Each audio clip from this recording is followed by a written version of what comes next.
Questa è la Serie B-Win. Dopo un sospiro lungo un mese, le sorprese Sassuolo, caduto sul campo del Crotone, e Livorno inciampato a Padova aprono la strada al Verona di Mandorlini, che a 5 lunghezze dal vertice può cogliere questa sera tra i bronzi di Riace il meglio dai suoi. Stadio Granillo di Reggio Calabria, davanti a 4.000 spettatori. Reggina Verona apre il turno nell'anticipo della 24esima giornata della Serie B-Win. Per Dionigi nessun impedimento di formazione se non per Lucioni, out. Mandorlini invece con la formazione al completo. Un buon avvio di gara, ma senza particolari spunti fino a quando il cronometro segna l'8° minuto. Azione manovrata, il cross di Cacciatore. In aria la spizzata di testa di Caccia. E qui il pericolo per Baiocco. Buon avvio di gara per il Verona.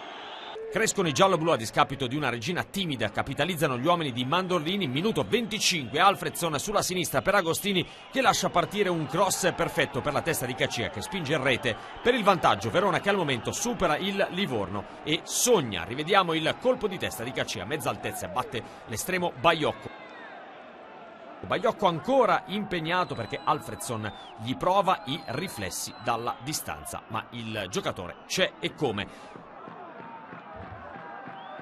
45esimo minuto, l'occasione per il pareggio è sui piedi di Di Michele. Un batti e ribatti in area, l'ex giocatore del Chievo incrocia con Comi, ma poi preferisce andare lui alla conclusione. Salva Rafael proprio allo scadere del primo tempo. Rivediamo il destro diagonale potente, ci mette i guantoni l'estremo difensore del Verona. Secondo tempo che inizia con il Verona ancora all'attacco, proprio con Sgrigna, il contropiede sui piedi di Alfredson, temporeggia un po' troppo il giocatore, si fa vedere ad Eco che gli chiude lo specchio.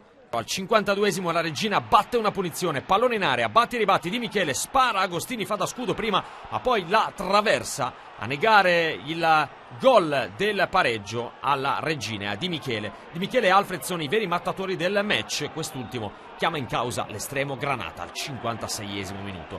Rivediamo, si gira su se stesso, fa partire il sinistro. Il volo plastico del portiere. 59esimo, ancora Reggina, rizzato, Maietta qui salva. 71esimo minuto, Caccia, il tunnel, si porta il pallone sul sinistro, calcia di potenza, pallone che va a finire sul fondo.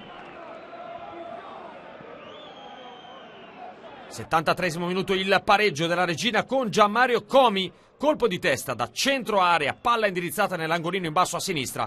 Rafael qui ha qualche responsabilità su questa rete, non esce il portiere.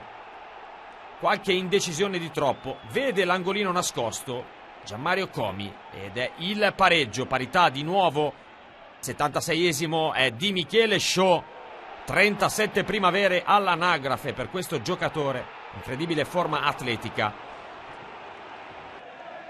Qui Caccia prova a sorprendere, ma esce senza fare fallo l'estremo difensore della Reggina. Si lamenta un po' Mandorlini. Armellino viene chiamato negli ultimi secondi alla beffa, ma l'occasione per il colpaccio viene mancata per pochi centimetri. Finisce in parità 1-1, occasione sciupata per il Verona, che comunque porta a casa un punto e rimane saldamente candidata per un posto tra le grandi.